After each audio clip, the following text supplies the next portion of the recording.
happens all the time, bro. All the fucking time. Hey, rock on.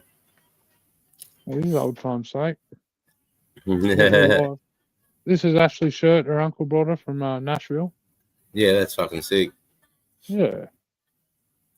Yeah, nice shirt. Complete fucking off topic to everyone else, but yeah, we were just having a conversation backstage. Yeah. Yeah, no, it's that colour just staying easy too. Nah, Hey, Charlie. Balls Nut, Rick. Hey, Charlie Balls, Rick. GDS, HSV. Howdy doody. Running a bit late having a feed. What did everyone know? Are you working this weekend, Jack? No. Oh, that's you happy with that or not? Oh, you win some, you lose some. Yeah, Comes true. with the perks, comes with the downsides. Yeah. But yeah. Hey, Rick, how are you, mate? Aussie Rick, sorry, fuck, I full missed you there before. Sorry, bro. So what do you know, Sarge? What have you been up to anyway? Been up to a bit, eh? Been up to a bit of gardening.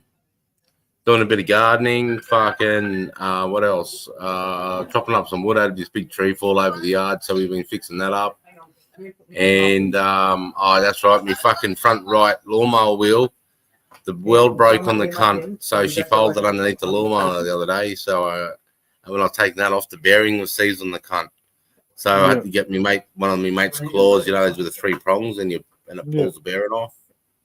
Yeah, I had to do that. Oh, shit. Now I just sort of go get a new lawnmower wheel. But no, just fucking gardening and just keeping up around the house and getting ready for the summer. Sorry, my bad.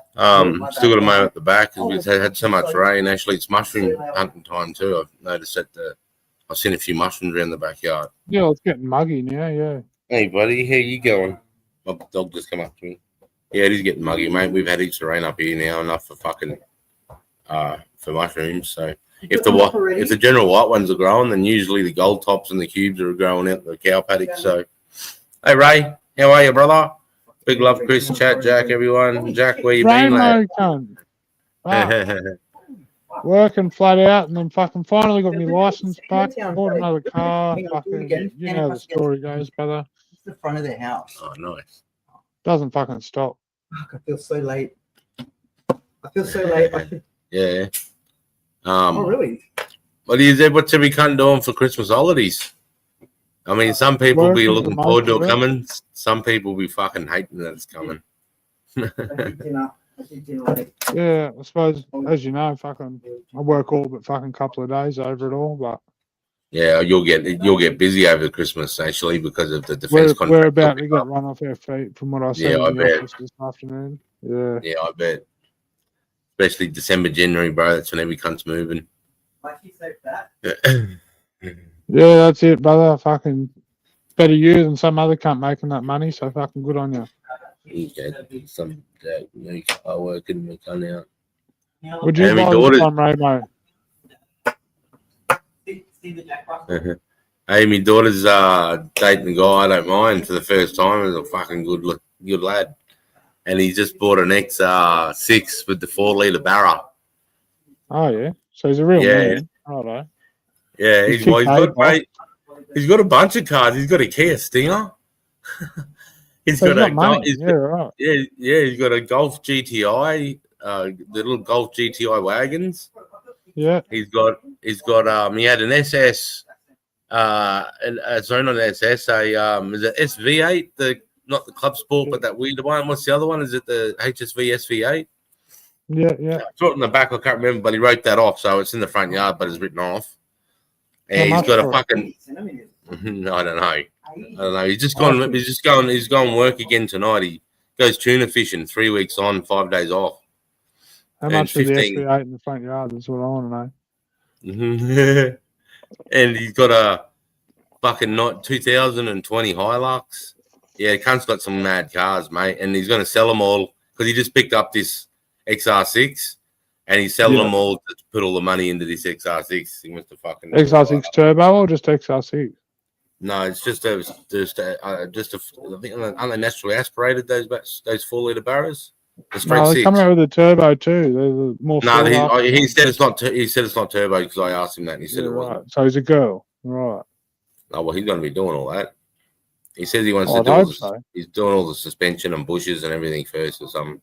He's telling me all the front end and that first, and steering and then the brakes. He's got wheels coming. He showed me the wheels. The wheels look pretty fucking sick. A little $3,000 package. They look pretty mad. Yeah, look mad. No, so yeah. So Sarah's like, he's going through this dating thing, with him. So that's where she's now. He goes out on the trawler at 6 o'clock. So she drove down to the Sunny Coast to go and have a last dinner with him. Yeah, right. Yeah. Good on her. Yeah, I'm glad that everything's changing around for her, and she's put in the effort, and it shows. I don't know, mate. Proud of her. It's good. He's a good kid. He came over. He couldn't stop talking about cars with me. No, that's awesome. I'm glad that it's finally one that you're not iffy about, mate. Yeah, that's right. No, he passed all my little tests that I did. So What do you want? Yeah.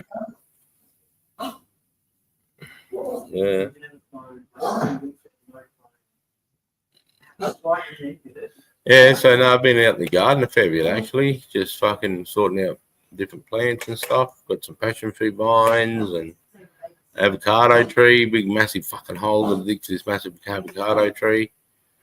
Yep. And what else I've got to plant? 6 passion fruit vines and avocado, and the other 2 are they're real hardy. I can't think of the name. Mel knows the name. They're real hardy plants. I've dug most of the holes now. Just got to get the cunts in the ground. Hot days, slaving away. And VF Calais for Mrs. Maybe laugh out loud. Might flip it, laugh out loud. And Chris, see if you're looking for work catching tuna. I'm over this business shit. 7 years of yard maintenance over it.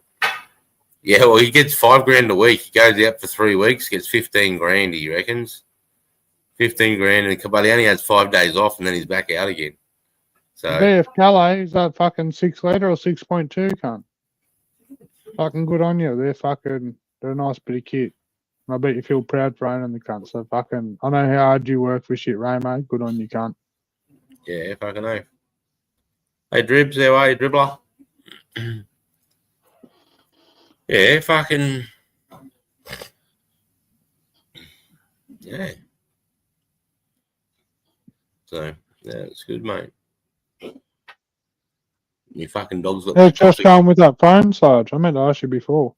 Yeah, mate, he loves it. It's working great, mate. Yeah, it's fucking his. Yeah, he said thanks heaps. I think didn't I tell you? I thought I told you on the Discord, but yeah, right. no, I knew he set it up, but like I just didn't know if a couple of weeks, make sure. Yeah, no, it's working real good.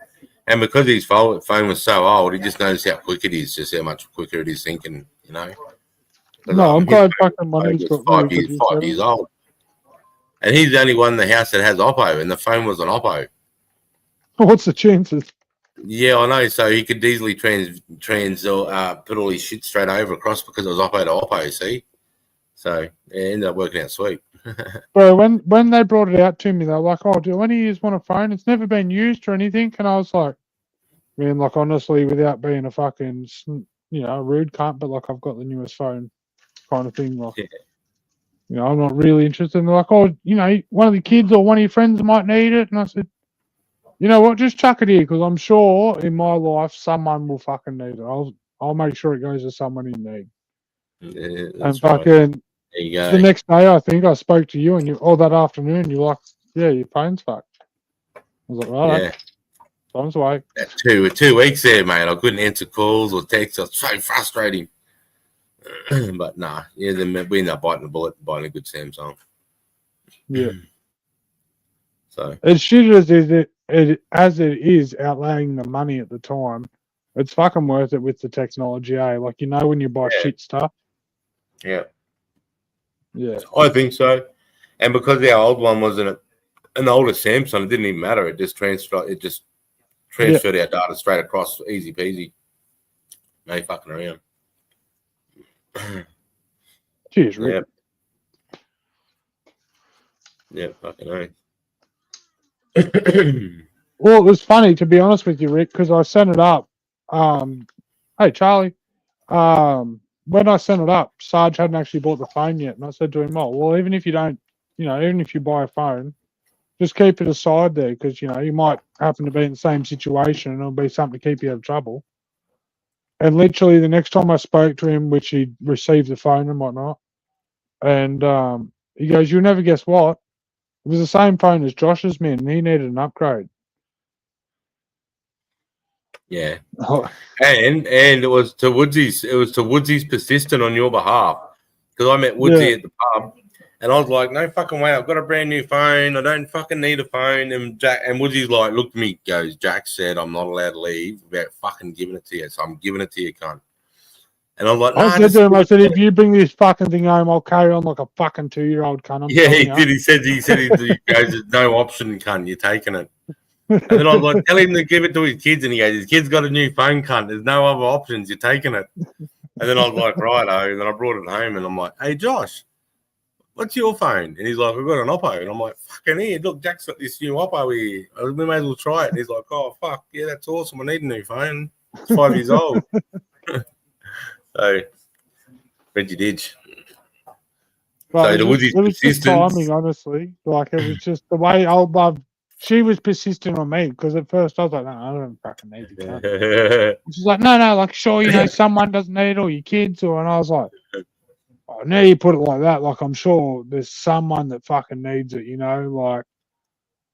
And that's literally, I think I got home that afternoon and I spoke to you and you were like, yeah, fucking, we need a phone. And I was like, fucking done. And when Woodsy was leaving, he's like, what if he doesn't want it? I said, I don't give a fuck. Throw it in his fucking car. I don't give a fuck. Don't come home with the cunt. I'm telling you. He was fucking persistent on your behalf, that's for sure. So, it was good, mate. It was good to see Josh could use it. Because I knew I wasn't going to use it, see. I got this new phone now. I'm like, I don't really have a need for it.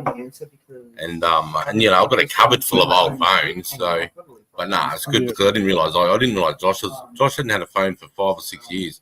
Clean's cracked. He doesn't give a fuck. He's not like into technology like normal dudes. He couldn't give a fucking rat's ass about his phone, bro. As long as he can read his chat for work. Because he doesn't have Facebook or he doesn't have any social media. He's on YouTube. He's got a presence on well, he's got a computer too, doesn't he? He doesn't have a computer. He's got the brand new PS5, the brand new Xbox. Yeah. And he talks to his mates like a lot of mates through his games. That's how Josh does a lot of communications through the Xbox. He doesn't really use social media. Hey, what's he? He's burning, cunt. Fuck you, Reno. Might only be the V6, bro, but fucking them VFs are comfortable to sit in, man. Like, they're definitely something else. See if that cunt. Fuck, all the legends are rolling in now. Yeah, we'll drop a link, eh? Are you doing it or I'm doing it? Oh, I'll do it. I got it. Copy. Bang, bang. I've already posted it. No, I did first. Hey.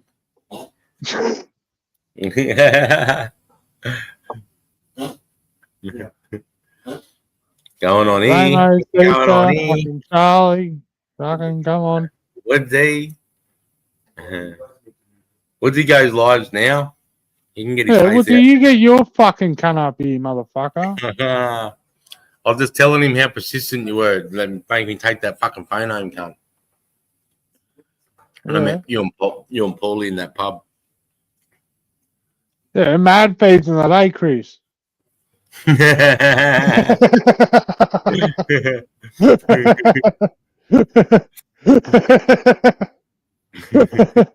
I was talking to Paul the other day, bro, and I was like, fucking, I spoke to Chris. Yeah. I gave him a lift home, and fucking, yeah, I was explaining to him how I spoke to you, and you explained that to me, and bro, he was just laughing. It was fucking hilarious, bro. You got cut my old reaper and cut me off. It was fucking. I dropped to my knees nearly.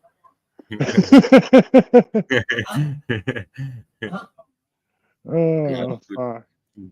Yeah, it is surprisingly quiet at mine now. I thought this cunt knew you in that. Fucking.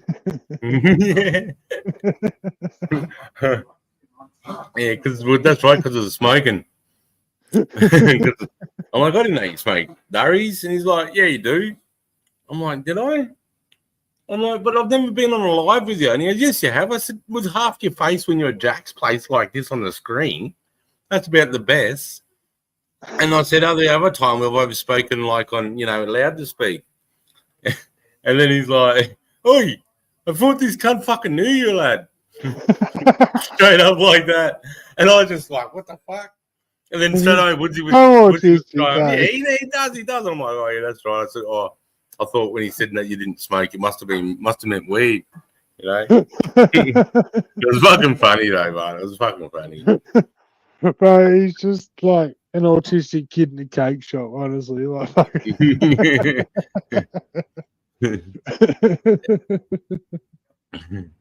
it was good, mate. Yeah, it was good to meet him. He's a good dude. Yeah, I grew up with that. That would have been fun.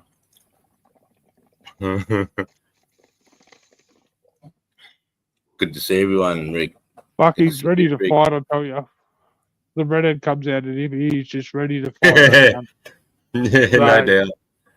Like, I can see he looks like an elastic band well up, mate. Bro, honestly, he is like, imagine that mouth, right? You're just carrying on, Gene up a fight. That's all fucking, it just, that shit just pearls out of it, bro. He'd be full of one-liners, that's for sure. His favourite used to be calling like chubby cunts tons of fun. Tons of fun. I can neck up your parrot. I can come on, tons of fun. I can totally see him doing that. Hey, as a fish, how are you, bro? Mm-hmm. Yeah, he's a fucking unit, bro.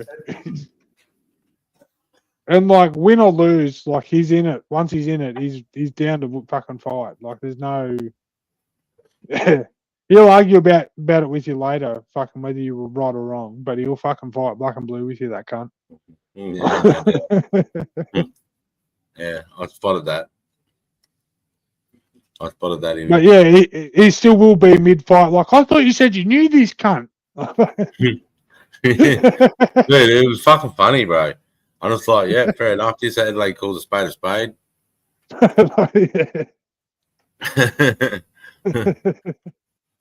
How's Mel and Ash? Yeah, good. I think they're talking on the phone right now, actually. Funny enough. Correct. Yeah. I could hear Mel walking around the background talking to someone. Oh, how's that?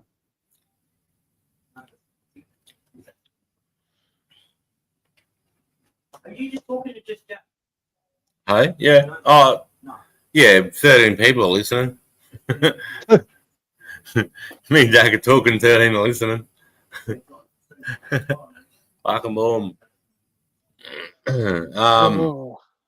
Got another big fight coming up on early Sunday morning for those who are into the UFC. Dan Hooker, the New Zealand fucking stand-ups fighting. Is it going to be worth watching? Fuck yeah. The last one wasn't, apparently. Oh, don't even get me started. Yeah, it was No, we're going there now, Sarge. Come on, tell us. How bad it was. Yeah. It was just a wrestling match. It was just a wrestling match. It was just like watching the Olympic wrestling. There was no fighting. There was no one trying to get into, because the Dagestanis is just so good at wrestling. He was just try to do the opposite of what he's doing, because the wrestling doesn't really, you won't tap someone out by wrestling them, but the wrestling gets you into position so you can get into a jiu-jitsu position to tap someone out. So, but if you're a really good wrestler and you somewhat can canny wrestle, you're sort of like playing this weird chess match where nobody can sort of tap each other out. And because you're locked up, no one can really fucking give it to each other either. So, and that's what sort of happened is the Dagestani guy just got Jack into a wrestling match. And you're never going to win a wrestling match against those guys. They're the best in the world. And, so it was disappointing. But to Islam's defense, if you're gonna, I was saying it to Josh, and I might have even said it on last one, the live before. If you wanted to fight Jack, you want to take him out calf kicks because he fucking pivots off he pivots because he's left southpaw. He pivots hard off his right foot. He pivots hard off that right foot. So if you fucking kick that right calf out of him, it'll make him think twice about planting and throwing that straight left that he knocks everyone with. And that's what he did in the first 30 seconds. Islam, bang, bang, 2 calf kicks, mate, and it fucking hurt him. And that was it. Then he started wrestling him, and then JDM was defeated. It just wrestled for 5 fucking rounds, bro. That's what I paid for. Yeah. Well, that was like fucking. I remember a couple of years ago now, like fucking 4 years ago or something. They Conor McGregor fight where he fucking broke his leg in the first 30 seconds. Yeah. I remember paying for that fight and sitting down, and I thought, fuck, this is actually going to be like a fight worth watching, man. Fucking right. With some drinks ready, got some food together, fucking sat down, fucking had to wait for it all to kick off, all that bullshit. All the prelims and everything. Yeah, fuck, how long does it take, bro? You got to watch fucking so many 5 rounds hours. before you get to 5 hours roughly in UFC goes for. Yeah, like, and fucking it's nowhere near the first one, I'll tell you that much. No, that's right. So if they say 1 o'clock, they mean like 11 o'clock at night. Yeah, like, fuck, it was a dead set piss take. And anyway, I watched all these fucking rounds, even though I'm not really into it, and all I wanted to watch was that one round. And we get to it, and he gets his fucking leg kicked out from under him in 30 fucking seconds. Do you know how much I was ready to break the fucking TV? Mate. I bet you're human. Yeah, no, I was lucky. The undercard was the undercard fights were really good, so they're still worth paying for it. The fights with a couple of good knockouts still. But Jack went into hiding afterwards, bro. He's broke his silence now, but I haven't watched it yet. I've been pissed off, so I'm like, nah, I'm not watching it yet. I'm grieving for a week. How much did you make of it? Who, me? Ramo. I had Dustin for the TKO. Dustin who? Which Dustin, cunt? Dustin? Which Dustin was fighting on that card that I was? Dustin. I can't think of it. The only one I can think of is Poirier, but he's retired. Ugh. Are you working tomorrow, Adelaide? No, you're not, are you? You got the weekend off, saying? Yeah, I get the kickback. Dustin versus Connor. Oh, that round. Yeah. Oh, that fight. Oh, the one Jack was talking about. Oh, yeah. True. That was bullshit, lad. And I didn't book that fight.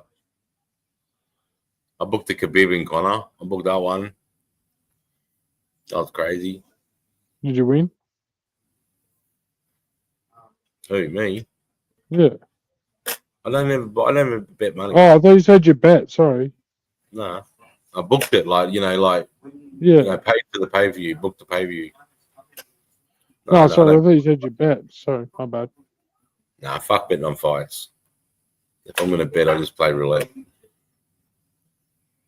Or Texas Hold'em. Right, Sarge, on that note, I'm fucking cruising off, bro. Big love. No worries, brother. Look after yourself, Ramo. Good to catch up with you. Earthling, Rick, any other cunt that's in there. Caesar. Fucking, I don't know. These are all there, but big love. Big love, bro. Yourself. I'll talk soon. Yeah, for sure, mate. Take it easy. Alrighty. So what I might do is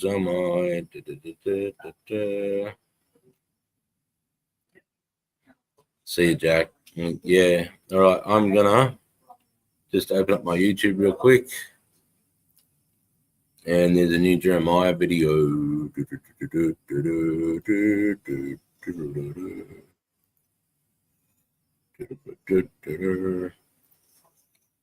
Okay.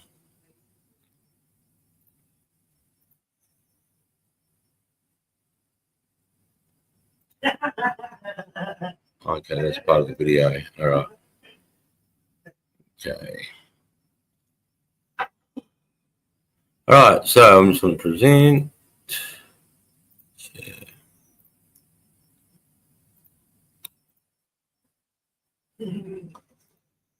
All right, we got that. I'll just make this bigger. Let's have a watch of this, eh? Oh, you can see that circle there? See that circle there, everyone? Watch that. That's his head. He's going to hit him with his 50 cal. Watch it. This is what I say when I talk about pink mist. This is what I'm talking about. Watch this. Whoa. February 13th, 2010, Marja, Helmand Province, Afghanistan. The Taliban watched from door cracks and firing slits, patient as the dust. And when they showed themselves, even for a split second, a 50 cal turned that second into their last.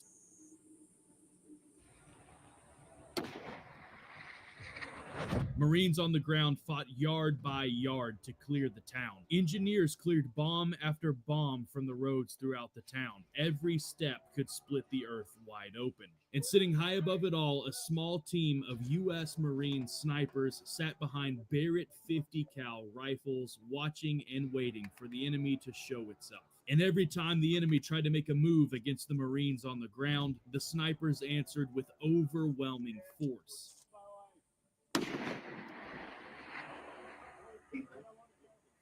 Marja wasn't just a place on a map, it was a maze of life and death carved into the earth. A grid of mud brick homes, pomegranate orchards, and irrigation canals fed by the Helmand River. A farming town packed full of civilians and built like a fortress. For years, the Taliban ran it like their own personal capital. Taxes, courts, those walls are so checkpoints, thick. drug They're so labs hard to hidden in penetrate. farm compounds, and foreign fighters drifting in from Pakistan, Iran, and the tribal belts to train and fight. To the local farmers, it was their home. To the Marines, it was the center of gravity for the Helmand fight, and stepping into it felt like walking into someone else's house in the middle of the night, knowing that they're awake and waiting for you. Just keep watching back in the Operation tank. Mashtarak was a coalition force operation comprised primarily of U.S. Marines and Afghan troops. Hundreds of men moving in by air and ground, crossing canals in the dark, pushing deep into Taliban-held blocks at sunrise. But even with overwhelming numbers, nobody here felt strong yet. In Marja, strength didn't come from how many boots hit the ground. It came from who saw first, who fired first, and who stayed calm when the first gunshot snapped across the field and the entire district held its breath. Every footstep mattered. Engineers probed the soil for pressure plates, thin copper wires buried inches below the dust. The civilians of the town watched them closely from doorways, windows, and rooftops. But this wasn't just another Afghan village. Every trench line was a rifle pit, every canal bank a firing port, and every child's bicycle leaning on a wall could be rigged to blow. The Taliban was dug in deep here, and they were not going to give up their foothold on this town without a fight. Positioned just behind the advancing line on the high ground was a Marine scout sniper team, equipped with spotting scopes and Barrett M107 50 cal sniper rifles. Their job wasn't to be the first through the doorway, it was to make sure the Marines who were came home safe. By mid-morning, the air was already vibrating. A squad had pushed deeper toward a cluster of compounds, and machine gun fire barked in the distance. Short, probing bursts, then silence. That silence always came before the real contact. And in that still moment, the sniper team settled lower into their positions because they knew exactly what was coming. And because somewhere out there behind mud and shadows, someone else was settling in too, waiting for the Marines to walk just one step too far. Marja was about to test every Marine on the field, and the first shot of that day wasn't going to be there. They often say that battlefields speak before they scream. A door left half open, a motorcycle suddenly gone from a street that was full of them yesterday, children nowhere in sight. The Marines read these signs like a book, and they knew exactly what was waiting for them. But the patrol pushed forward, step by step, gun teams covering cross streets, engineers clearing the road ahead for IEDs, and the sniper team watched everything. Breath slow, rifle still, minds running hotter than the desert ground beneath them. You don't pull a 50 cal trigger for noise, you pull it for necessity. and necessity usually arrives without warning. The first burst came from a shadowy Go slit pull it for into a noise. wall, the kind insurgents carved out with shovels at night, smooth enough to hide from a drone's eye, deadly enough to pin a squad in seconds. Rounds snapped over the Marines' helmets and chewed dust into their sleeves. The Marines took cover as fast as they can and began returning fire on the enemy's position. But while adrenaline and chaos ran rampant on the ground, the sniper team was slow and methodical. The snipers were able to see what others could not. A flicker of dust behind a wall, a rhythm to the fire, the way muzzle flash bent the haze above the reeds. They could see exactly where the enemy was hiding. The lead Barrett 50 cal shifted a few degrees. No rush, no panic. This was math and discipline. The Barretts cracked tore the battlefield apart, a single shot that made the earth flinch. The sniper couldn't see the Taliban fighter. All he could see was the muzzle flash of the PKM through the small hole in the mud. Let's chop out the back, see if she can get straight the back. through the wall, ripping both the wall and the Taliban fighter hiding behind it apart. Immediately, the enemy PKM nest went silent. For the squad pinned in that alley, the world widened again. Breath came back to their lungs, and their shoulders lowered. One pull of a trigger had completely changed the battlefield. That's in Jack, right? In Marja, victory wasn't a hill or a banner. It was 10 seconds of quiet where there had just been chaos. And a 50 cal rifle had earned those seconds the way Marines always do, with patience, courage, and overwhelming firepower. The first shot had silenced the enemy, and the Marines on the ground were now moving forward again. But that silence wouldn't last long. A single PKM gunner is never the whole threat. Not here, not in Marja. Taliban fire teams fought in shadows and pairs. One gun to pin you, another to kill you when you try to move. The Marines knew it, and so did the snipers overhead. This was just getting started. The patrol pushed on towards the next compound. Engineers sweeped the ground for IEDs. Riflemen watched the rooftops with white knuckles. Every step forward was filled with anxiety, unknowing if they were stepping on an IED or right in the line of fire of another PKM nest. Inside the dirt berm overlooking the town,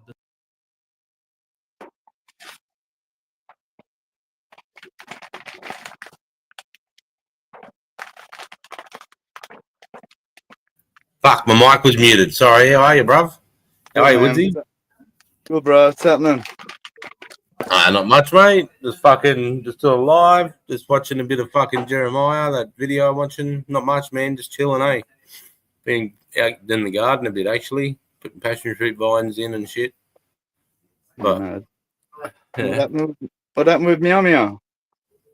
I don't know. He just fucking legged it. That's Caesar that just popped up. Hey, Boston, how are you, bro? What's going on? Jacko being a pussy. Hey, fucking. Yeah, he just legged it before. He's like, Had me Sarah kills and going to sleep. he's not even working this weekend either.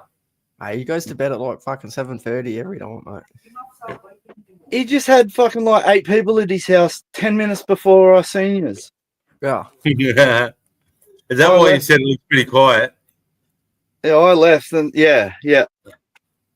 I left and came home and came up here and fucking everyone was gone. Where are you now? You back home? Yeah. Yeah. How you been, Woodsy, Sarge? Yeah, all right, mate. Yeah, good. I mean, real good, actually. Beautiful, mate. Beautiful. What? The weight of ammo those US Marines must carry. Yeah, it's heavy, but nothing crazy. But yeah, fucking no, I've been gardening, mate. I've been mixing all that perlite and all that. It's all come good now, and I've got I've got some good plans coming out. So Fuck yeah, mate. Beautiful. yeah, man. Yeah, no, it's been real good. Pissing down rain here. Oh, true. Yeah. Fuck, that's what we need, some more rain up here.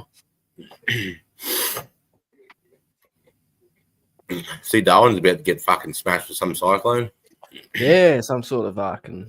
Yeah, I saw that yesterday on the news. Fucking massive cyclone right on the tip there at Hang on. Darwin. Hey? What's up? Can you read that? Yeah. Sarah said, I used all my money for fuel. It's nearly empty. I don't know how I'm going to get to work tomorrow.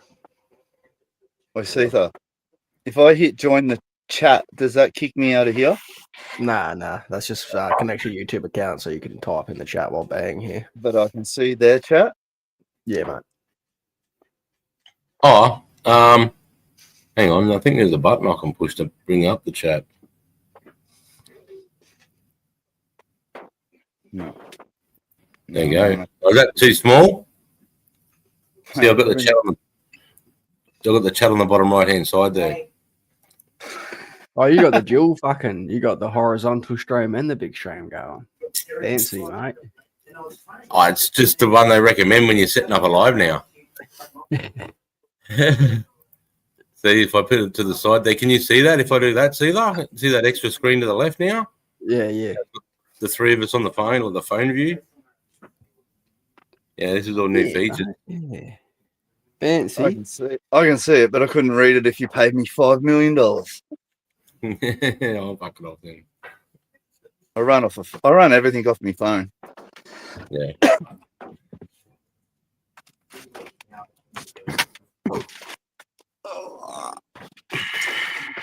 What have you been doing, Boston?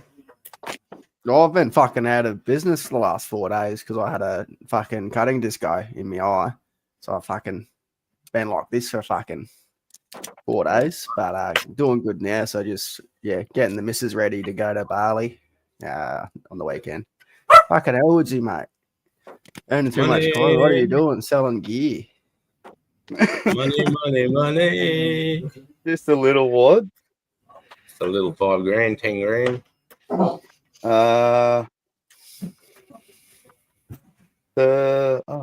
is it? 13, I think. Yeah, 13. Minus 1. Are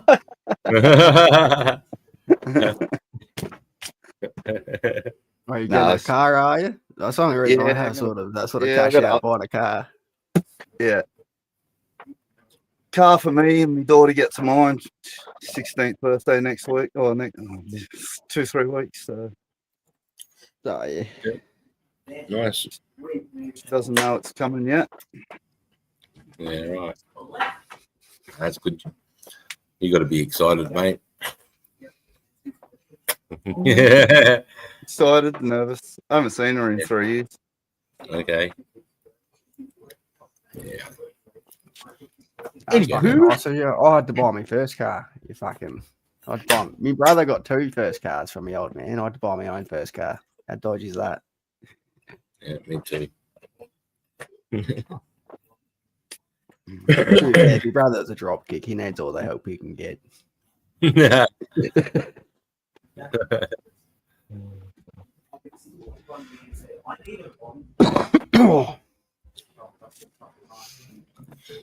You lost weight, Woodsy, mate. You've been fucking on your feet more. Fuck. It's falling off me, man. Yeah, good. Yeah, keep losing that weight when we wrestle, mate. I'll ragdoll you, mate. Fuck, I reckon you do by now. I'm too scared to weigh myself the last couple of weeks. Yeah, just fucking on your feet, working hard sort of thing. Just dropping off the weight, not sitting in the truck all day. Nah, sitting in the truck. Fucking, a bit of both. Yeah. But yeah.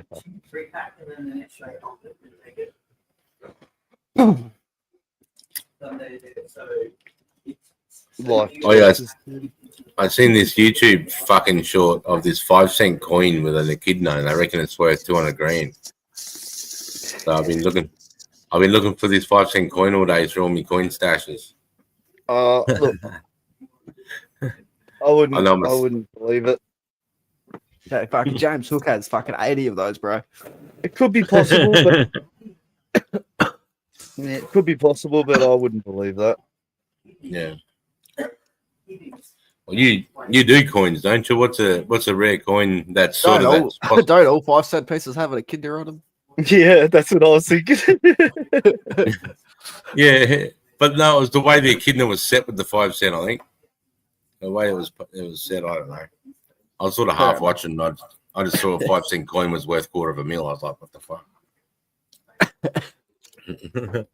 It left me a pretty special one.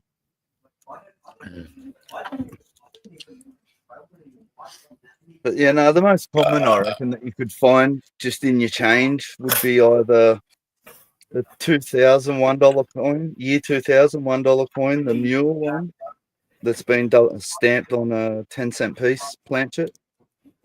So it's got like 2 rings instead of just the standard design. And the red poppy $2 coin. They're the most common rare ones that you could find in your change. Yeah, right. There's so fucking many, but oh my god, it's crazy. So what are you watching, Sarge? I saw you watching something before Woodsy and I jumped up. Oh, just fucking a story about Marines just smashing the Taliban and Afghan, bro. Yeah, fuck I you. was mainly watching it. I wasn't really listening to the story. I was mainly watching it for the footage. Really, because I noticed that they had a couple of headshots there that they showed. I thought, yeah, can you see what that looks like from a distance? Yeah, so nothing there, nothing crazy. I was just watching some fucking marine video. How much rain you got out there, mate? That bit of rain? Or... Had a fair bit. It's been dry now for a week. So the little white, I've seen some of those couple of little white mushrooms pop up. But I've been real busy. I've been some around your area, but yeah, it's like one of those things. It's when you have time to get out there and have a look. I've been from busy now as fuck, from now until fucking middle of the year, fucking until the end of your wet season. Yeah, you're good. You're good like to March. go. Yeah.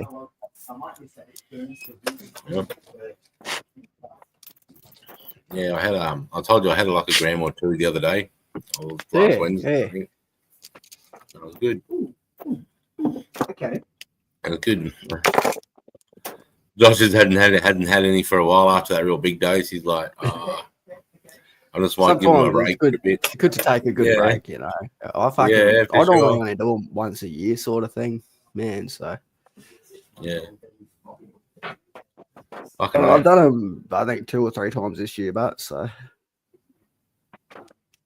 yeah, I've done them a few times this year.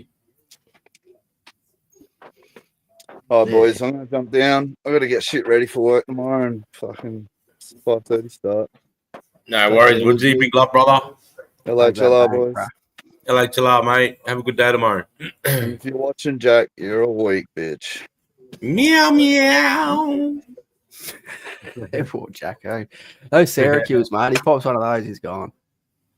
Yeah, dude. To it, man. It's like fucking. Nah, they're hard doing the old shit. Then you start doing the Syracuse shuffle. Yeah. So what I find surprising is like a lot of the blokes I know that do Syracuse are mad bong smokers, smoke heaps of weed. But then I hear like horror stories of people mixing the two, and it's like not good. But that is I've never had a drama.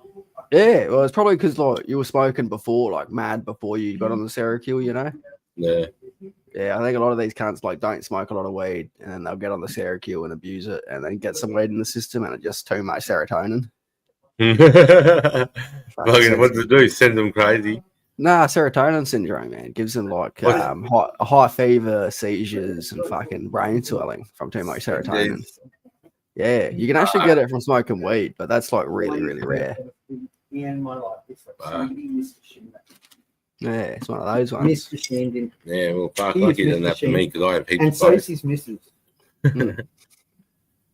No, well, you should be right. That's the thing. It's like, well, first, don't be a weak cunt, I guess. And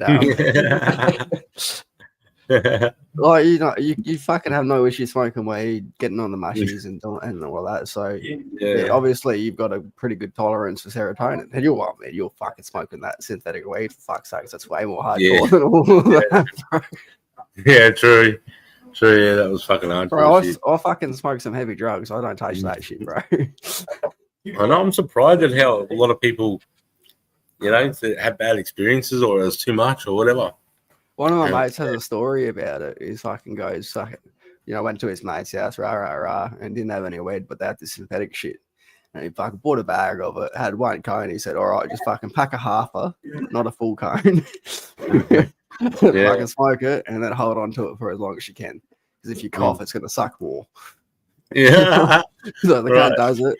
He fucking is like, it was the most depressing feeling I've ever had. I just sat there in a ball for like 10 minutes. I was completely fine. And he's like, no, Yeah. fucking stop touching it. But I gave it to my mate. He's like, his mate was like a crackhead. Yeah. And his mate just thumb packed a fat one, bro. Like, fucking proper thumb packed it. And then he just screaming for like 15 minutes. Comes back Oh, through and man. goes, that was sick, bro. And then has another one, bro. Straight up. Fuck, that's bullshit. Not many people do that. Mm. Oh, I'm like, fuck that, dude. That's like double packing salvia and then going back in after. I know. That's one thing I've never done in salvia, and that's meant to be pretty hectic too. Especially when they do that like 85 times and 120 9,000 times. fucking, yeah. Bullshit, crazy stuff.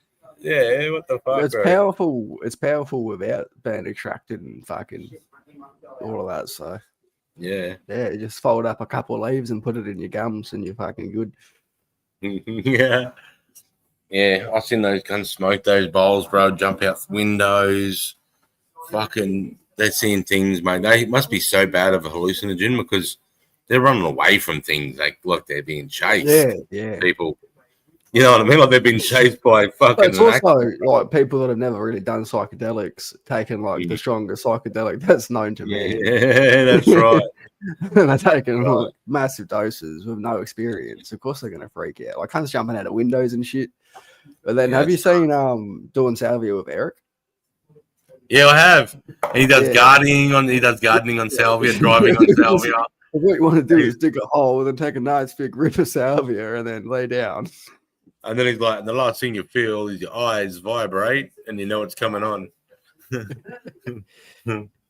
Yeah, he has other YouTube. He's comment etiquette with Eric. He's a fucking funny cunt, but he does blame himself for salvia being made illegal. But I think it was the people abusing it more so than him just being a goof on the internet. Yeah, no, that's right. He was just a goof. There's way worse videos than that. Oh, dude, I remember when I was like fucking 14 watching those videos of cunts like skitzing out, jumping into walls and shit. Crazy. These cunts look possessed on it, bro. It was fucking hectic. Yeah, they do. They do look possessed. But no, mate, I've got fucking 11 days by myself as of Sunday. This is going to hey. So fucking just sit party. hang out with the puppy dogs and do mushrooms, I reckon. Yeah, man. 11 days, eh? Fuck, don't know what to do with yourself, mate. Nah, fucking sleep a lot, probably. I only have to deal with the dogs and the chickens, mate. Easy life. Fucking nice. Giddy up. And What the fuck did you do to your eye? What'd you say you did to your eye before? I was fucking making a chicken coop, and it was grinding this fucking like fence material sort of thing.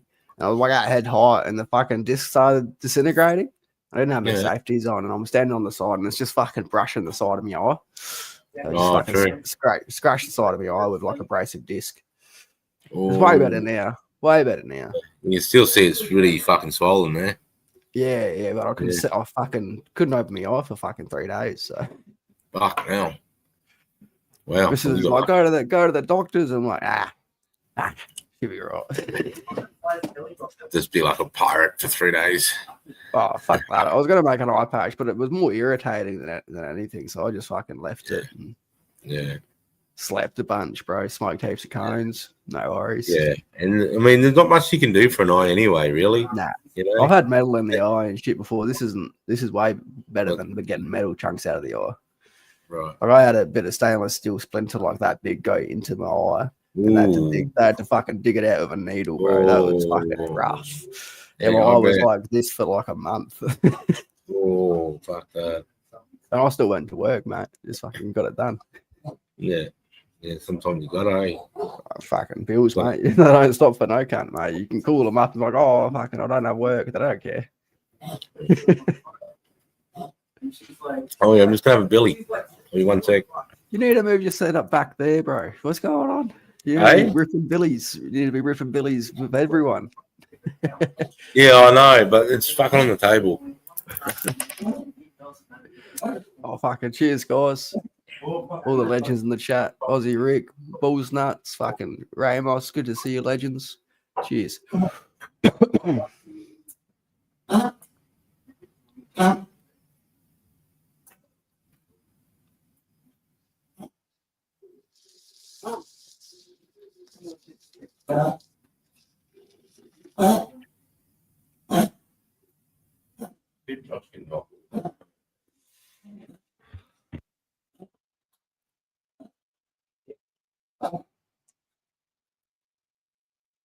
That might be good for her.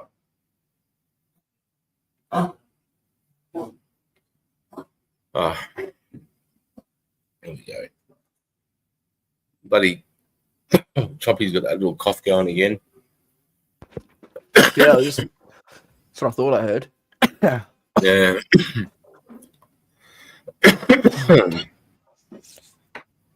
you reckon it might just be flared up from like all the pollen and shit in the air?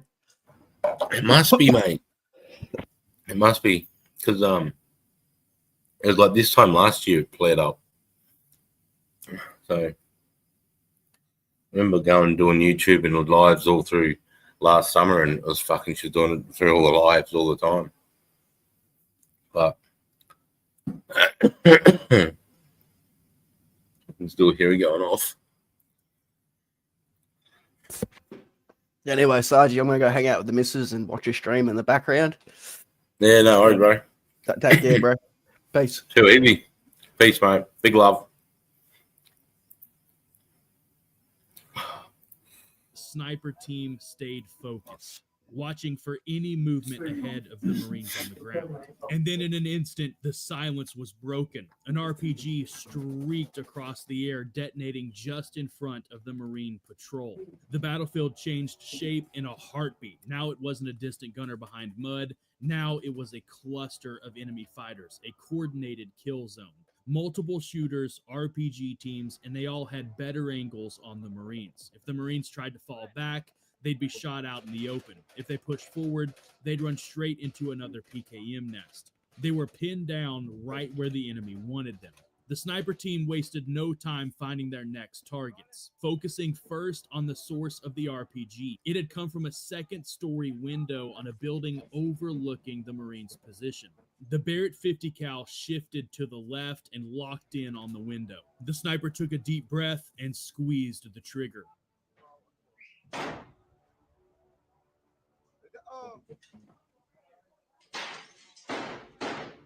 The 50 cal didn't hit the shooter, it hit the world he was hiding behind. Mud brick exploded. The firing port vanished in an instant, and with it, the man behind it. Once again, the 50 cal had completely annihilated the Taliban fighter and the mud wall he was hiding behind. The patrol surged, momentum clawed back. One sniper round opening a door no breaching charge could touch. No noise, no volume, just precision violence at the exact second it mattered. That's the thing about 50 cal snipers in Helmand. They don't win the fight. They open the opportunity for the Marines on the front to get it done. One shot at a time, one Marine saved at a time. The 50 cal sniper sent a few more rounds downrange, hitting a PKM nest and another RPG team. And the Marines on the ground handled the rest. And with that, the town went silent again. The Marines now had space to breathe and continue pushing forward to finish what they came to do, but this fight was far from over. A 50 cal sniper isn't a hammer, it's more like a scalpel. People hear the thunder and think of brute force, but behind every shot is a whole lot of math. On a flat range, you shoot what you can see, but out here, you shoot only what you can calculate. The bullet leaves the barrel like a promise, but the world between muzzle and target is alive and shifting. Wind doesn't blow, it boils across farm fields in Helmand, lifting, dropping, curling through alleyways like invisible current. But while the sniper's world shrank to inches and decimals, the enemy was adjusting too. Fighters in Marja learned to exploit the terrain.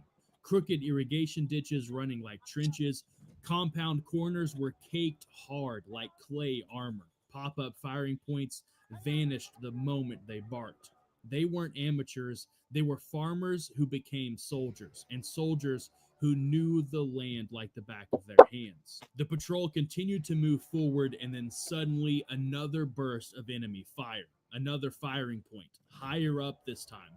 They could see just a sliver of muzzle flash in a 2-inch cutout in a wall up ahead. It was yet again another PKM nest placed strategically along the road to stop the patrol.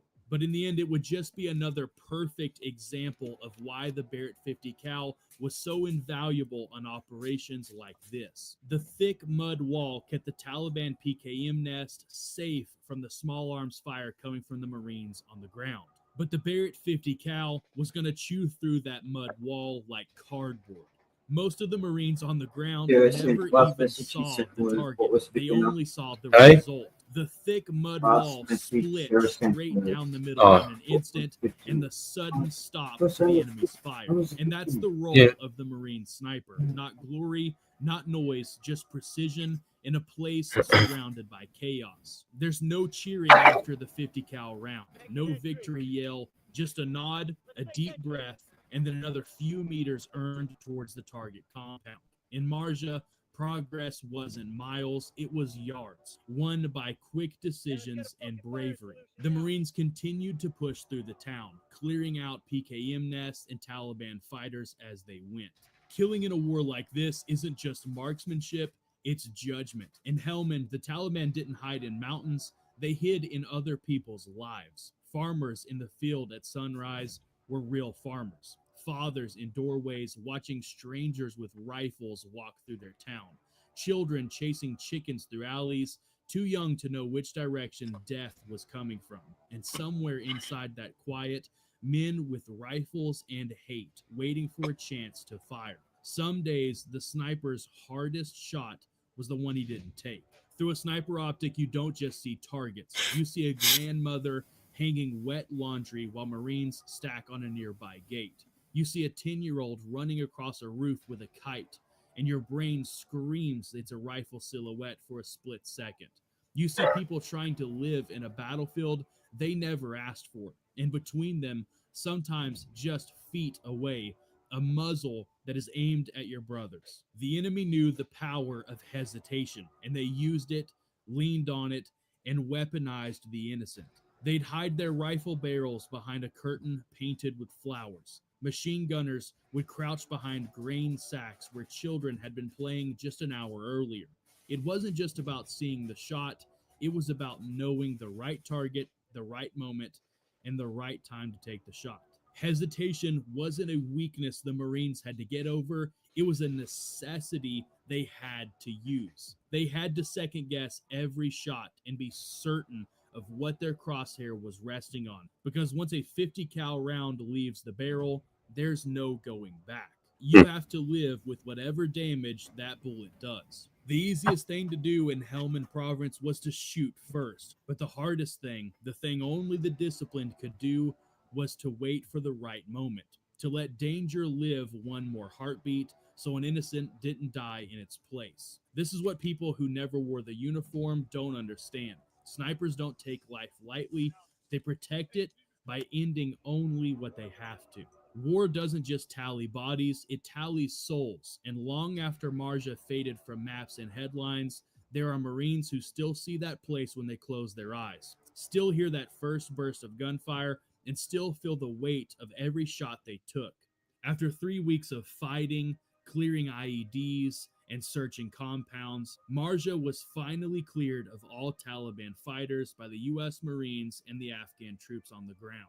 And none of that would have been possible without the Barrett 50 cal sniper rifle and the men behind it. In Helmand, battles didn't end with victory shouts or waving flags. They ended with quiet streets and men who never asked to be heroes, walking off another field where peace had to be paid for, one hard decision at a time. Most people will never know their names, or the dirt they crawled through, or the decisions they carried home on their shoulders. They'll never hear the wind call through the reeds right before the world breaks open. Never feel the weight of holding your fire because a life you didn't come to take stepped into your sights. This wasn't a story about a rifle, it was a story about restraint, courage, and patience. About Marines who didn't fight for glory, they fought for the man next to them and for the chance that people who lived here could one day walk these fields without fear. The Barrett 50 cal spoke only when it had to, and when it did, it saved lives. But true strength wasn't in the trigger, it was in the discipline to use it only when it mattered most. This video is in honor of all Marines who fought in Helmand Province, Afghanistan. Oh, there you go. Oh, fucking. Does anyone have any questions for me or anything? If not, I might end this up. It's a pretty quiet night tonight. Everyone seems to be out and about doing their thing. So, I mean, I might call it quits there and hang out with the missus. Hey, Jules, how are you, mate? Aussie Rick. So, on that note, I might fuck off ski. All right. Everybody, big fucking love and a good weekend. Enjoy your night. And I'm out ski.